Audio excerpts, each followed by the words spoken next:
પાટણમાં ભાજપ, વીએચપી અને બજરંગ દળે આતંકવાદીઓનું પૂતળું બાળ્યું। જમ્મુ કાશ્મીરના પહેલગામમાં થયેલા આતંકવાદી હુમલામાં 27 પ્રવાસીઓની હત્યાના વિરોધમાં પાટણમાં વિરોધ પ્રદર્શન યોજાયું છે। પાટણ શહેરના બગવાડા ચોક ખાતે ભારતીય જનતા પાર્ટી, વિશ્વ હિન્દુ પરિષદ અને બજરંગ દળના કાર્યકર્તાઓ એકત્રિત થઈને આતંકવાદીઓનું પૂતળા દહન કર્યું હતું।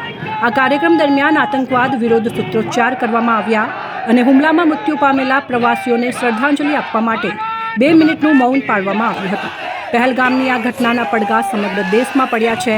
ગુજરાતમાં પણ વિવિધ સ્થળોએ વિરોધ પ્રદર્શન, ધરણા અને મૌન રેલી જેવા કાર્યક્રમો યોજાઈ રહ્યા છે। આ આતંકવાદી હુમલાએ સમગ્ર દેશને હચમચાવી નાખ્યો છે। પાટણના લોકો આ ઘટનાને સખત શબ્દોમાં વખોડી રહ્યા છે। સ્થાનિક સંગઠનો દ્વારા આતંકવાદ સામે કડક કાર્યવાહીની માંગ કરવામાં આવી રહી છે।